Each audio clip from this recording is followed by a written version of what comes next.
Olha, Copa do Brasil, oitavas de finais, final dos jogos de ida e o Botafogo só ficou no empate com o Bahia em 1-1, jogando no Nilton Santo, lá no Rio de Janeiro. E o Bahia foi superior à equipe botafoguense, na minha visão. O Bahia fez um primeiro tempo mais ajustado, mais consistente, só faltou finalizar mais, mas o Bahia controlou as ações, mesmo estando atrás do placar. O Botafogo fez um gol cedo, mas pouco produziu. O Bahia conseguiu empatar no final do primeiro tempo e soube controlar as ações e segurar o ímpeto do Botafogo. No jogo de volta na Fonte Nova, que vai estar lotada, não há dúvidas, eu diria que o Bahia tem uma pequena vantagem, porque joga dentro de casa e não tem aquela pressão de ter que vencer para tirar a vantagem do Botafogo ou tirar gols. Não, qualquer vitória simples coloca o Bahia nas quartas de finais da Copa do Brasil. Então eu vejo o Bahia com essa vantagem de jogar em casa com apoio da torcida e sem ter aquela pressão de ter que tirar quaisquer diferença. Qualquer vitória do Bahia, a equipe da Boa Terra vai estar na próxima fase da Copa do Brasil. Corinthians e Grêmio, 0-0. O Corinthians não fez o dever de casa, o Grêmio foi melhor na minha visão, mas não soube tirar vantagem de ter um jogador a mais na reta final da segunda etapa. O Corinthians jogou boa parte do segundo tempo com um jogador a menos e o Grêmio não tirou vantagem. 0-0, jogo de volta possivelmente acontece no Couto Pereira, lá em Curitiba, mando de campo do Grêmio. O Grêmio eu acho que tem uma ligeira vantagem sobre o Corinthians, lembrando que em caso de um novo empate, a disputa vai para a marca do cal. Por mais que eu torça para que o Corinthians se classifique, para que o Corinthians elimine o Grêmio, eu vejo que é muito difícil disto acontecer. O Grêmio jogou melhor do que o Corinthians no Campeonato Brasileiro, quando houve um empate de 2-2. Jogou melhor do que o Corinthians novamente em Itaquera pela Copa do Brasil. 2 jogos em São Paulo e o Grêmio não perdeu e foi ligeiramente superior à equipe do Corinthians. Palmeiras e Flamengo. O Flamengo no Maracanã constrói uma vantagem boa. 2 gols de diferença. Vence o Palmeiras por 2-0. Pode até perder por um gol de diferença, que ainda assim vai estar na próxima fase. Nesse confronto de gigantes, confrontos de titãs, onde as duas equipes são favoritas a conquistar a Copa do Brasil, a equipe do Flamengo leva essa vantagem, vence o Palmeiras com autoridade. E eu diria que vai ser muito difícil do Palmeiras reverter esse placar. Pelo elenco, há condições. É um clássico. Duas equipes mais bem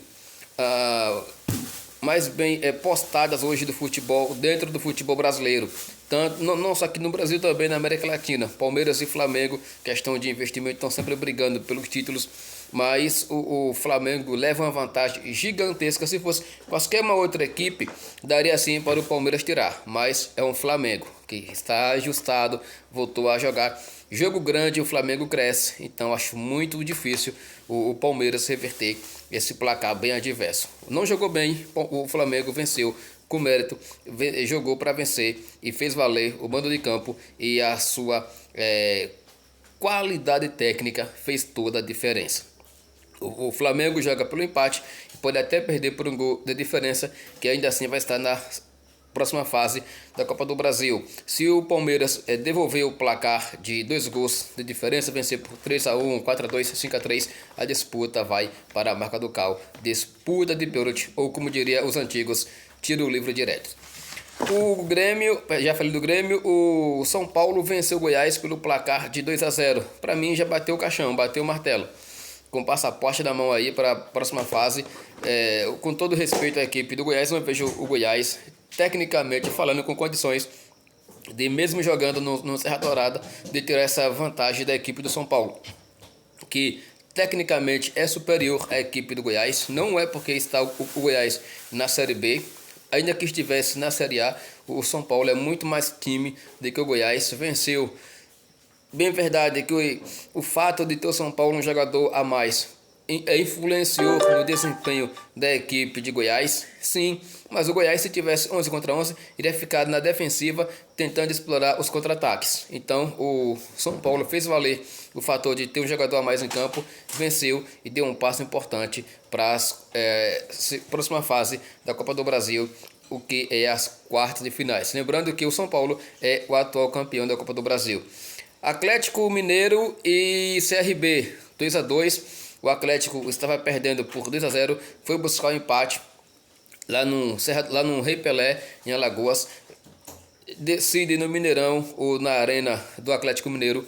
Para mim, o Atlético passa com mais facilidade. A chance que tinha o CRB até que engrossou o caldo, chega vivo para o segundo jogo, mas é o Atlético Mineiro favoritaço, acredito que passe. Por mais que eu venha torcer pelo CRB, é do Nordeste, torço, mas acredito que é bem difícil, é 10-1 para que a equipe do CRB consiga passar. Sabe, naquela possibilidade, 10 para o Atlético, 1 para o CRB. Eu vou acreditar nesse 1%. Botafogo e... não, Botafogo já voou, né? Já voou. Atlético Paranaense e Red Bull Bragantino. O Atlético vence por 2-0 na Arena da Baixada, dá um passo importante rumo à classificação. O Atlético Paranaense jogou bem, deu pro gasto, venceu, e não vejo que o Red Bull Bragantino tenha time para desfazer essa vantagem. Então, para mim, o Atlético Paranaense está com a faca e o queijo na mão e com o passaporte, só falta ser carimbado para ir também para as quartas de finais da Copa do Brasil. Fechando aqui, Fluminense e Juventude no Alfredo Jaconi. Fluminense largou na frente 1-0, tomou a virada.